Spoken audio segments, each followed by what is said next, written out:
নমস্কাৰ বন্ধুসকল, আপোনালোক সকলোকে এই চেনেলটোলৈ স্বাগতম জনাইছোঁ। তো আজি এই ভিডিঅ'টোৰ জৰিয়তে কেইটামান প্ৰশ্ন আলোচনা কৰিবলৈ ওলালোঁ। যিসমূহ প্ৰশ্ন আলোচনা কৰা হ'ব, এনেকুৱা ধৰণৰ টপিকৰ বা এনেকুৱা ৰিলেটেড প্ৰশ্ন পৰীক্ষাত খুবেই অহা দেখা যাব সম্ভাৱনা আছে। কাৰণ এইটোৱে যে আগতে যিসমূহ Assam police ADRE grade 3 grade 4 exam হৈছে, সেই এক্সামসমূহত কিছুমান টপিকৰ ওপৰত প্ৰায়ে প্ৰশ্ন অহা দেখা যায়।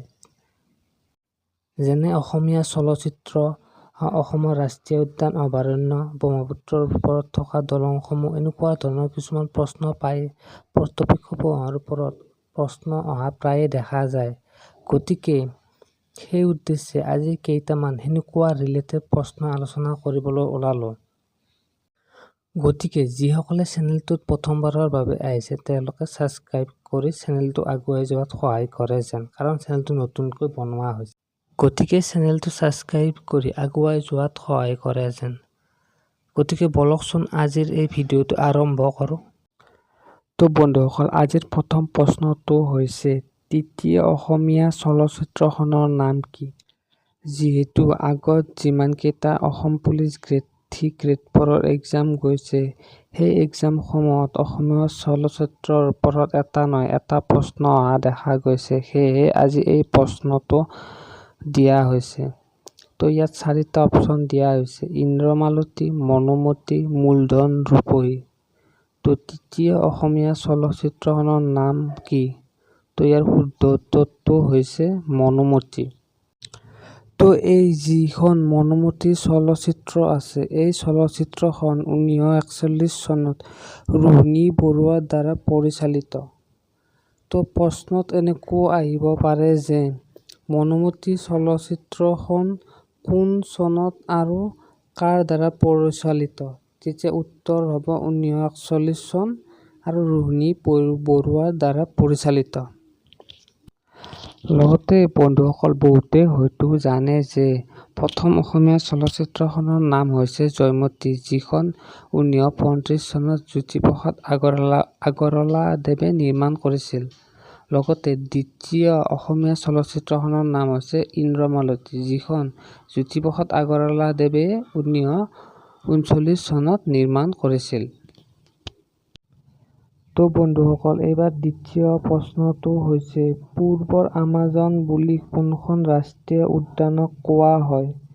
ইয়াত 4টা অপশ্যন দিয়া আছে: ক নম্বৰ দিহিং পাটকাই ৰাষ্ট্ৰীয় উদ্যান, খ মানাহ ৰাষ্ট্ৰীয় উদ্যান, গ ওৰাং ৰাষ্ট্ৰীয় উদ্যান আৰু ঘ নামেৰী ৰাষ্ট্ৰীয় উদ্যান। ইয়াৰ ভিতৰত শুদ্ধ উত্তৰটো হৈছে অপশ্যন ক, দিহিং পাটকাই ৰাষ্ট্ৰীয় উদ্যান। তো এই দিহিং পাটকাই ৰাষ্ট্ৰীয় উদ্যানখনৰ বিষয়ে জানিবলগীয়া কিছু কথা। তো এই ৰাষ্ট্ৰীয় উদ্যানখন ডিব্ৰুগড় আৰু তিনিচুকীয়া জিলাত অৱস্থিত, যিখন 2021 চনৰ 15 জুনত চৰকাৰে ইয়াক ৰাষ্ট্ৰীয় উদ্যানৰূপে ঘোষণা কৰে। তো প্ৰশ্নত এনেকৈ আহিব পাৰে যে দিহিং পাটকাই ৰাষ্ট্ৰীয় উদ্যানখন কোন জিলাত অৱস্থিত? তেতিয়া উত্তৰত হ'ব ডিব্ৰুগড় আৰু তিনিচুকীয়া জিলাত অৱস্থিত। তো বন্ধুসকল, তৃতীয় প্ৰশ্নটো হৈছে ব্ৰহ্মপুত্ৰ নদীখনৰ মুঠ দৈৰ্ঘ্য কিমান? তো ইয়াত 4টা অপশ্যন দিয়া আছে: ক 2000 কিলোমিটাৰ, খ 2880 কিলোমিটাৰ, গ 3000 কিলোমিটাৰ, ঘ 2550 কিলোমিটাৰ। তো ইয়াৰ কাৰেক্ট এনচাৰ কোনটো হ'ব? তো ইয়াৰ কাৰেক্ট এনচাৰটো হ'ব অপশ্যন খ, 8880 কিলোমিটাৰ।